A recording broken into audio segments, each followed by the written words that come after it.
Hi everyone, thank you for watching my video. Today we're going to learn about the ethnographic research on active burglars, and that's what I'm studying. So it is the classic issue of how individuals behave when they know they are being studied. In the case of studying burglars who are active versus those who are incarcerated, Richard T. Wright and Scott H. Decker note that individuals behave differently in the wild than in the jailhouse. The researchers rely on statements made by two of the pioneers in criminology, Edwin Sutherland and Donald Cressy, more than 30 years ago. Those who have had intimate contacts with criminals in the open know that criminals are not natural in police stations, courts, and prisons, and that they must be studied in their everyday life outside of institutions if they are to be understood. It is this concern for getting as close as possible to the social world one is studying that marks the tradition of ethnography.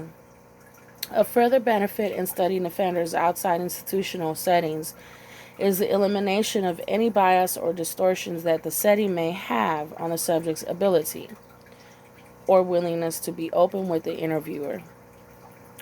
Offenders who are currently incarcerated may feel that even in the face of assurances of confidentiality, they can affect their chances of being released by what they say or do not say to the researchers, as Wright and Decker state.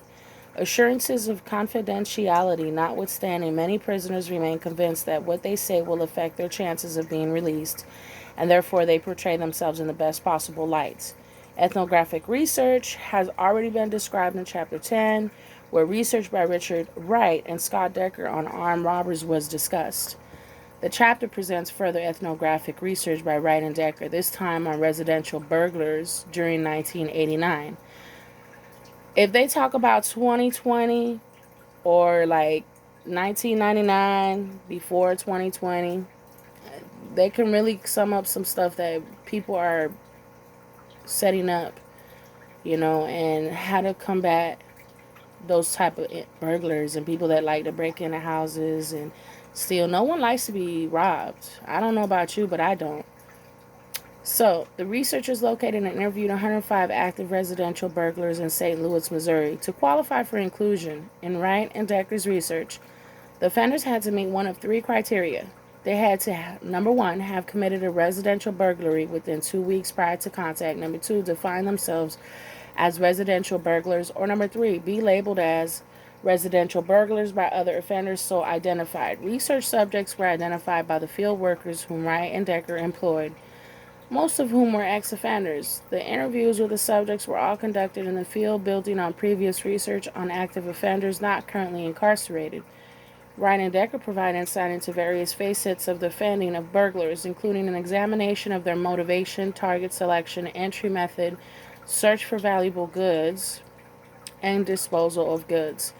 In addition to answering questions, the offenders were asked to reconstruct their most recent residential burglary offense. Defining the eligibility of subjects for research and using field workers are common practices in ethnographic research. Similar strategies were followed in the other ethnogroup research project discussed in this chapter. They include research on 30 active burglars in an urban Texas setting by Paul F. Cromwell and his colleagues, and research on the professional fence by Daryl J. Steffes-Meyer. As you read through the discussion of research in this chapter, keep in mind the strengths of ethnographic research and the insights to be gained by studying criminal offenders within their social and cultural contexts. What is ethnographic research? How does it differ from other types of research in the field of criminology? So basically, this is what I'm studying, how to, see how people, get away with crime, and the study of, you know, burglary and criminology today. How we look at how you could steal somebody's belongings and get away with it, and then continue to do it and continue to do it and get away with it.